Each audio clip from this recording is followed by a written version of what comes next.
Good afternoon to those of you on the East Coast, and good morning to those of you on the West and Central time zone. Those joining us from Europe, from Israel, today we have an incredibly special guest. The reality is for us in America, and this is true for World Jewry, over the course of the last 4.5 decades, the one person who has represented us, whether it's in the White House, whether it's in Europe, in the United Nations, the individual who in an articulate way has represented Jewish values, the needs of the state of Israel, and just the values of humanity is Malcolm Hoenlein. And he's a person that because of his incredible integrity, his impeccable integrity, he has the trust of world leaders and he has the trust of the Jewish people. And it's a blessing that he made time to address us today, to have a chance to talk with him and ask him and see how he sees what's happening in the world. Malcolm, thank you very much for making the time and for joining us today. No, it's my pleasure always to be with you. And I think this series is very important in contributing to an understanding of the reality of what Israel faces, something that unfortunately in the general media, they don't receive. So kol hakavod for doing this. Malcolm, there's probably 50 questions we could ask you, but what I'm going to do is instead of us asking you questions, if you want to share with us, how you see things, where you see things going, and your perspective, because one thing that you've always given us over the course of the last number of decades is you can contextualize something. You can put it in a context of a past, of history, and you also see where it's going. So we really would like to hear from you, your thoughts. Okay. In Jewish tradition, unlike any other people, we look back in order to look forward. We don't look back to get lost in history. We look back to learn the lessons of history and to be guided by it. That for us, history is about the future. And therefore, it's very important at a time like this, when we have the perfect storm of challenges, both domestic and international, that we look back in order to get guidance from the experiences of past generations and to be able to spare future generations those trials and tribulations. As you know, I always rejected comparisons to the era of the Shoah over the last 50 years, because I think it was a unique experience. I thought that the lessons were not applicable in the same sense. The lessons clearly were, but the challenges were different. But today I have to tell you that I don't reject comparisons to the 1930s. When you see what's happening on our campuses, when we see what's happening in terms of challenges to fundamental security issues of the Jewish community here in Europe and globally, let alone the state of Israel. There is a difference, of course, because we have the state of Israel with an IDF and an IAF and a Navy, etc. And that is the fundamental difference from what previous generations had to meet the challenges of their time. But you see that the world doesn't change, that the hatred, the indifference, the acceptance of the isolation of Jews, the persecution of Jews, even here in the vaunted United States, and especially on our sacred campuses, the ivory towers, the academic centers of America, that we have seen virtually without exception, the rise of the acceptance and the tolerance of hatred that they would not tolerate against any other group.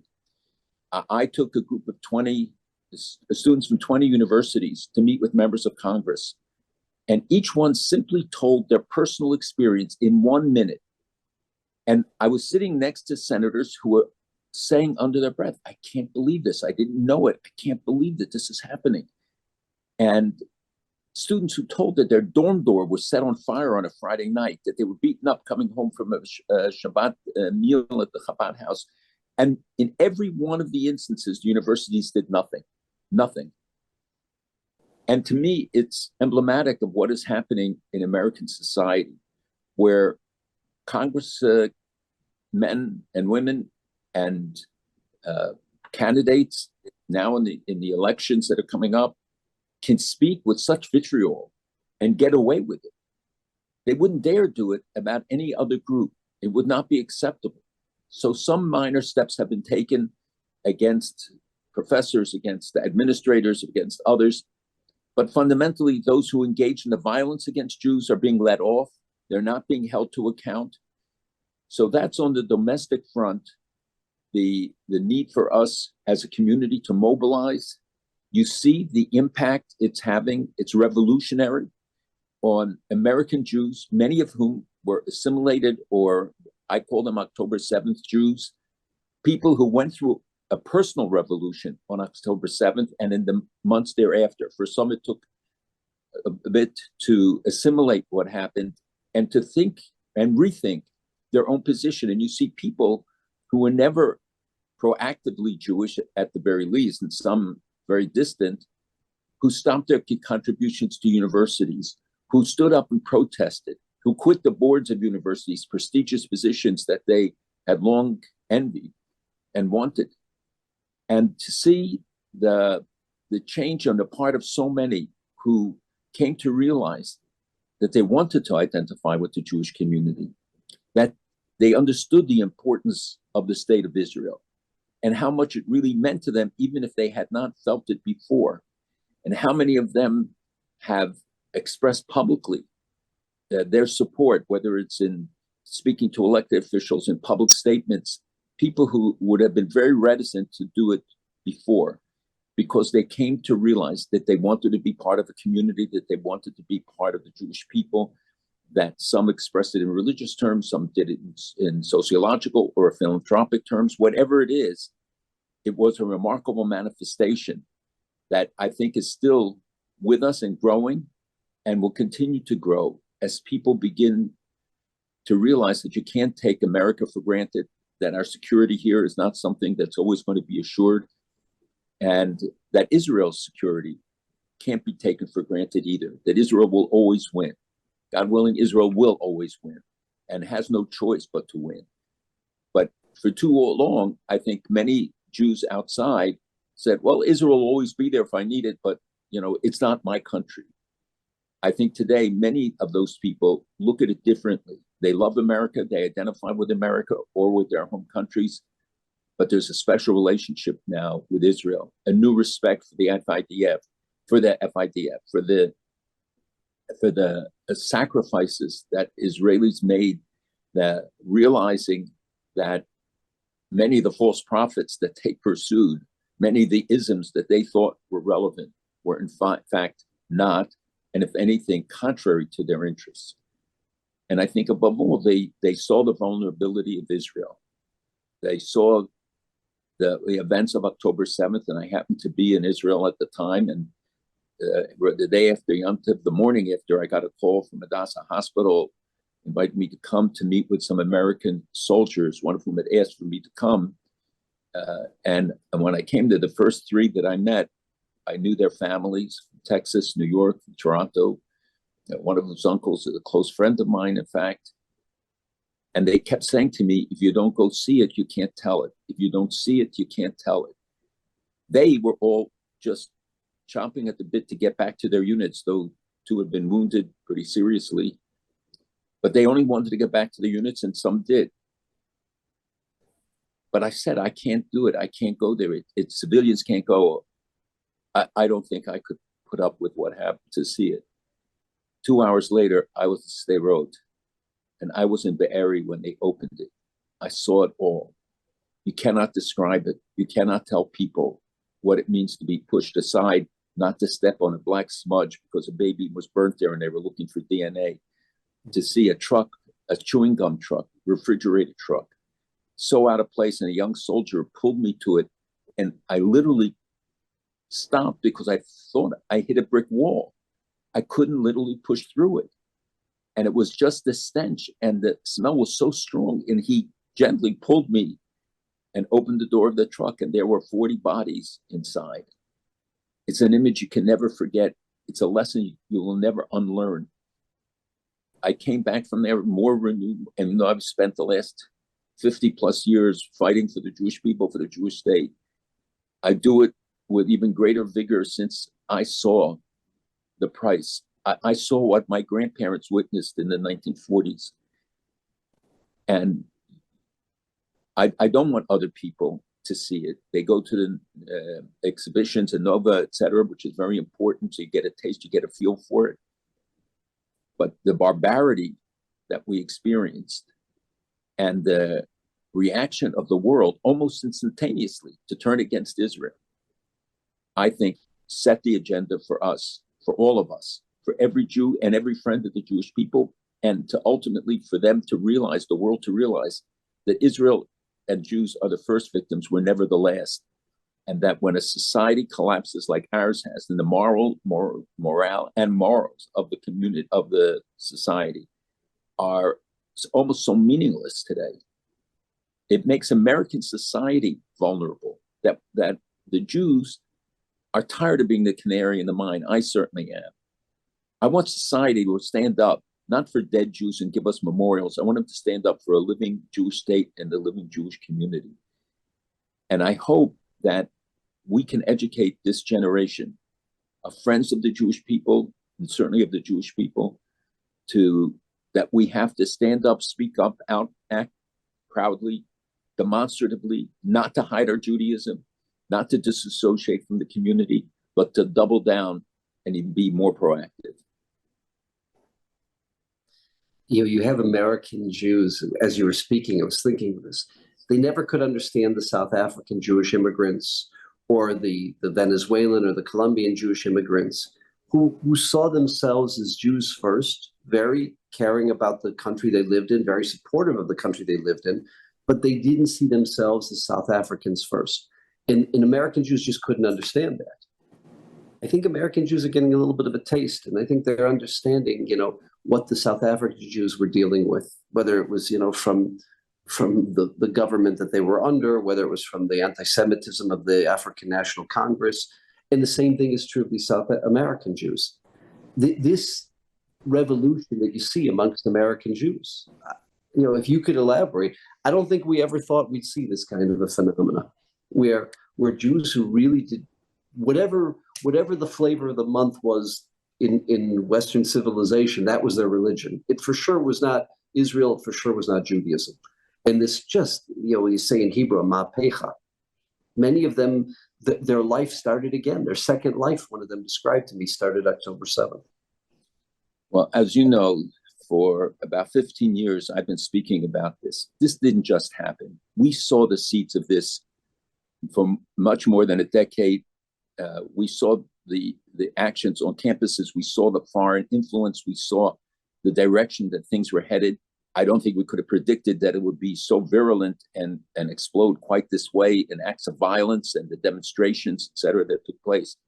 But many people would come to me afterwards and say, it's too depressing. I said, no, ignorance is depressing. Knowledge is empowering. If you know the problems, if you recognize them, you can fight them.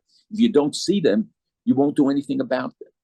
And we became so complacent. And the reason why I think I saw a lot of it, aside from the fact that we are very close to the scene and we monitor many of the developments, was that I look at what happens in England, in Europe generally, but England in particular, as a laboratory for what will come to America.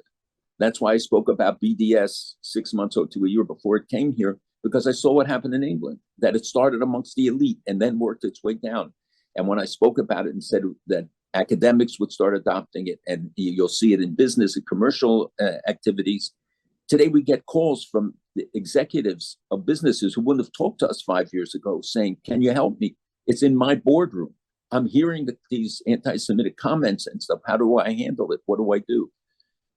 And you are absolutely right. It's not just South Africa. How many Europeans, Jews, saw themselves as French, as British, as whatever, never thinking that this challenge could arise?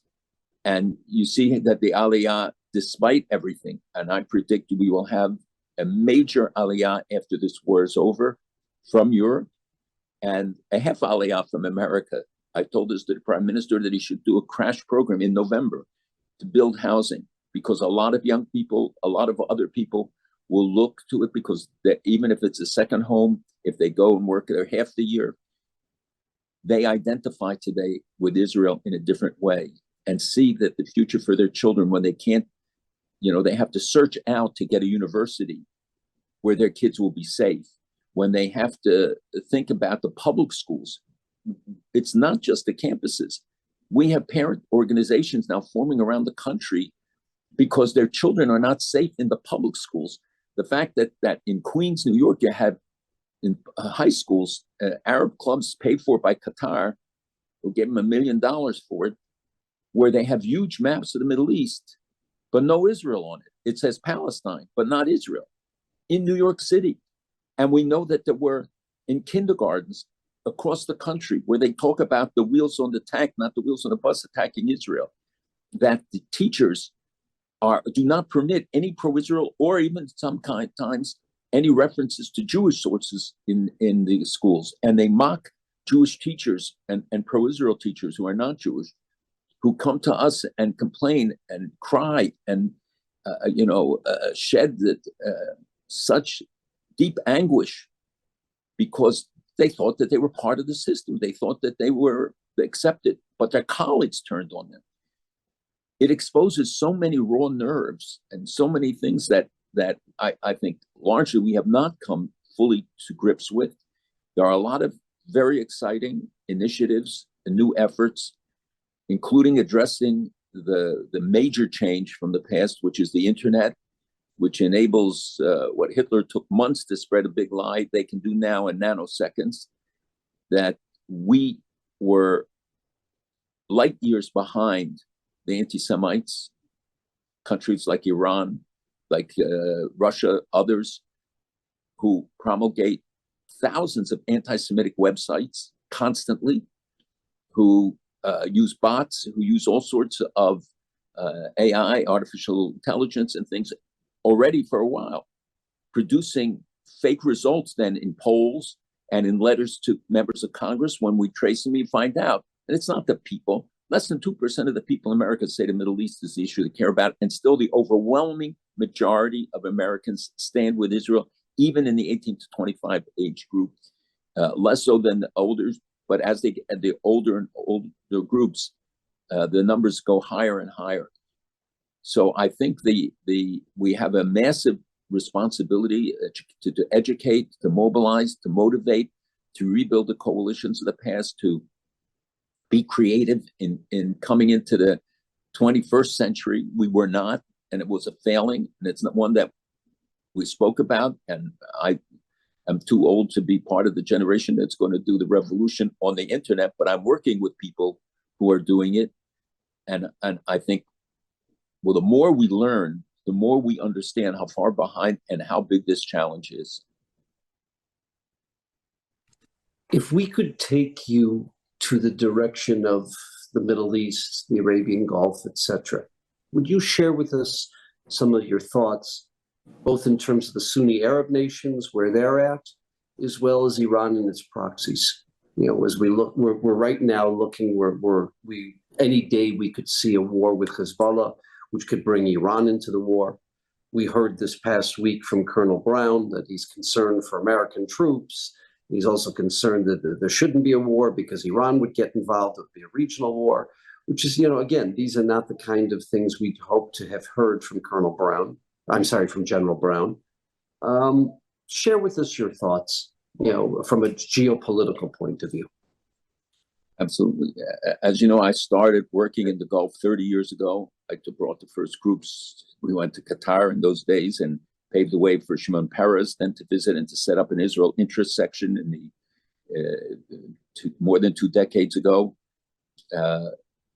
And I really believed that the Gulf was the first target area where Israel, beyond Jordan and Egypt, could establish relations, that there was a lot of common interests, economic and other interests that could be developed. And we went there for repeatedly, first to Qatar, then to UAE, then Saudi Arabia, Bahrain, others, as well as the Central Asian Muslim countries, some of which are even Shiite, like Azerbaijan, which is a very close friend and ally of Israel and a moderate secular Muslim state, Kazakhstan as well, and Uzbekistan. By the way, the 3 countries saved over 500,000 Jews during World War II. Jews have lived there for 2,600 years in these 3 countries and never experienced anti-Semitism. And when you talk to the kids about their situation on campus, when you talk to the people in the community, I briefed one of my groups when we were in Azerbaijan and Baku, and I said, don't wear yarmulkes in the street. It's a Muslim country, be respectful. And the police captain, the chief of police, came to me and he said, "Why did you say that?" I said, "Well, I just, I don't want to do anything provocative while we're here." And he said, "You can walk with a yarmulke everywhere here. No one will even look at you askance." And that was true. And you could walk on the streets and people, the only reaction we got was a lot of shaloms, Israeli flags in the synagogues, open practice of Judaism. The same in Kazakhstan and Uzbekistan, in Samarkand and Bukhara, you had 250,000 Jews. So we have to differentiate between countries, their past history and current status. Anti-Semitism is still rampant in most of the Arab world and Muslim world. The leadership has moved in Egypt and Saudi Arabia and UAE and Bahrain. They have changed their textbooks. Morocco removed the anti-Semitic stuff. The Palestinian Authority doubled down and made it worse. Jordan did not change it, but Egypt did. And in some of the countries, we have had Holocaust memorial programs and public recognition, obviously. And these countries still want to have relations with Israel. And when the war is over, I believe it will rebound. I think the Abraham Accords, and I am working on Abraham's spirit to bring other countries into it as soon as the war is over, even before, to start building economic relations, to show people the benefit that derive from working with Israel, and to have exchanges of students and many other programs that were underway before October 7th that we hope will be even stronger now. And many of these countries will recognize the importance of Israel. And I can tell you that every Arab leader I've spoken to says, tell Israel, decimate them, finish them, because we will pay the price as well. This is not a threat just to Israel. It's a threat to the whole region. This is Iran's tentacles reaching out through the 7 threats from Houthis, from the Hezbollah, from Hamas, Palestinian Islamic Jihad, their militia in Iraq and in Syria. People don't realize this is called the ring of fire around Israel, but they also are trying to create a ring of fire around America, that Israel is the front line for America in this battle, both the internal battle for the values of America that are being challenged by the anti-Semites, but also for America's standing abroad, that the loss of the Middle East is inconceivable. And the fact that Iran can be allowed to move ahead, and I have to say that I think there have been sanctions placed, but not strong enough, and that we closed our eyes to develop their nuclear program, which has moved ahead very fast. They are enriching at a far higher level than they're allowed to. They're almost at weapons grade, which is just a small technical adjustment to be able to be there. They're at 83%, 90% is weapons grade. They have ballistic missiles. They showed them when they fired them at Israel. They are working on the weaponization. So they have all the components for a nuclear program.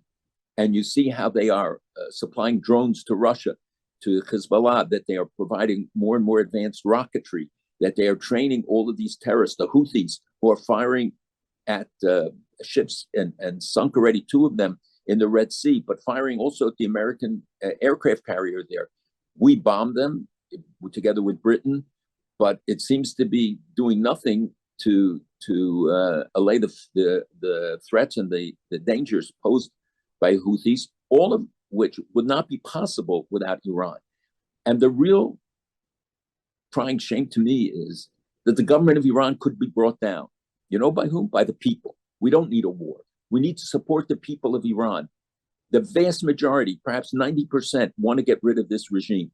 80% want to have diplomatic relations with Israel. And I predict that when this regime finally falls, they will become the closest friends of Israel. The people of Iran demonstrated publicly, when the war broke out, the government of Iran ordered that at soccer games, they begin with a moment of silence for the Palestinians. And you're talking about tens of thousands of people in the stadium. And when they announced a moment of silence, they took out horns and started blowing them and started screaming and yelling, "Death to the dictator." This is such a courageous action. And the West does nothing, just as we didn't do during the Green Revolution and the past opportunities we had when hundreds and hundreds of thousands were in the street. when so many people are being executed, women being executed. It continues till today. And the West is mute on it.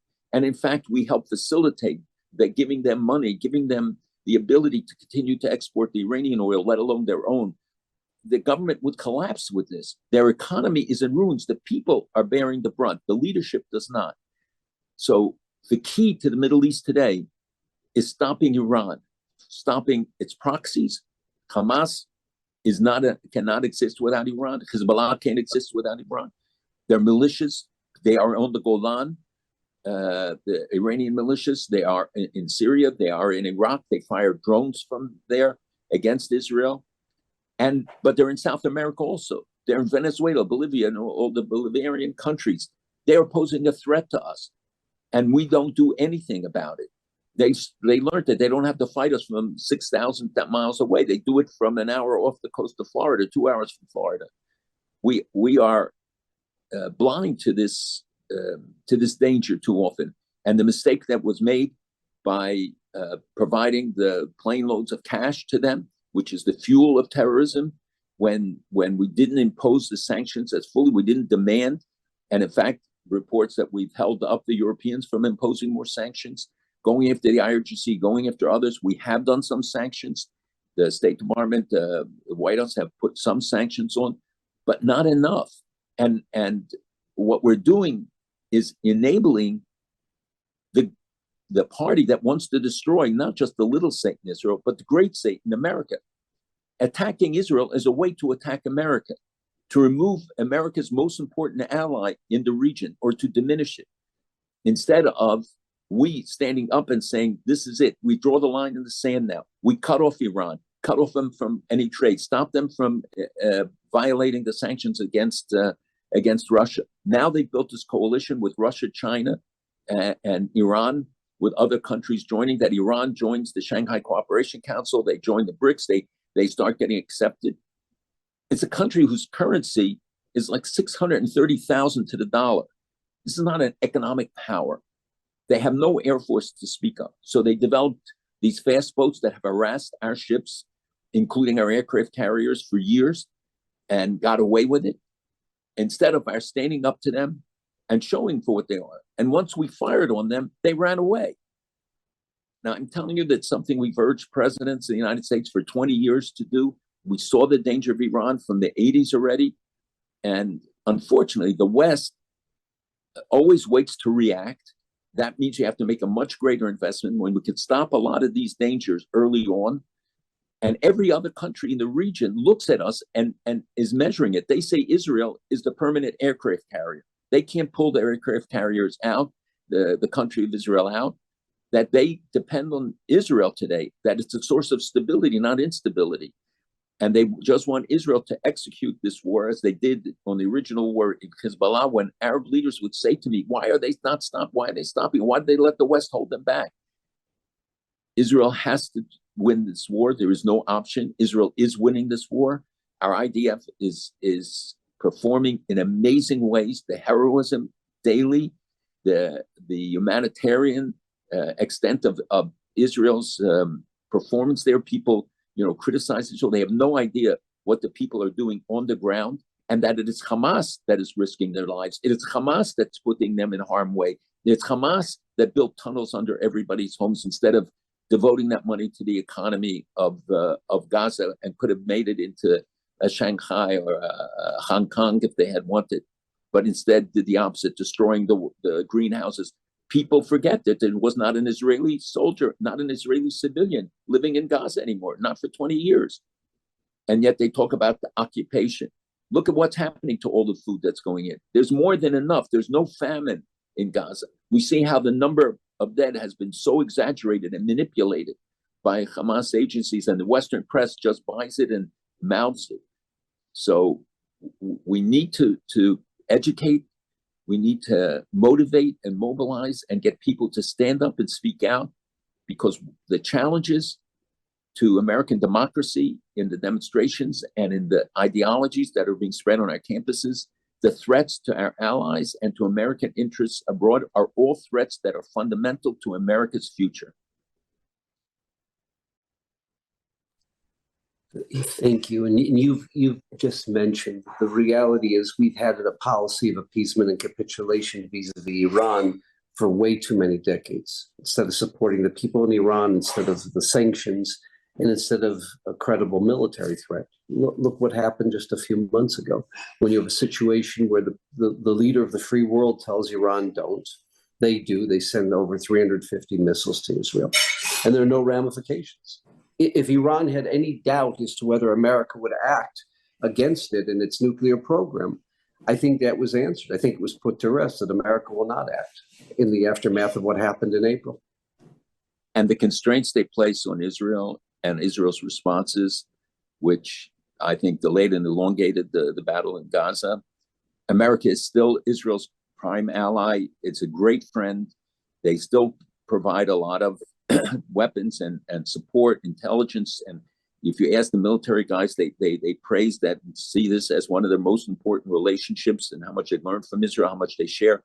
The CENTCOM forces have worked with Israel. The head of CENTCOM is every other week in Israel. They do joint exercises in the Red Sea. They work together really well. That's the optimal interests of both countries. And when you withhold weapons and when you deny, and it's not only the weapons, it's the message, as you just said, that we send to Iran, to Hezbollah, to Hamas, that they believe Israel won't have the wherewithal.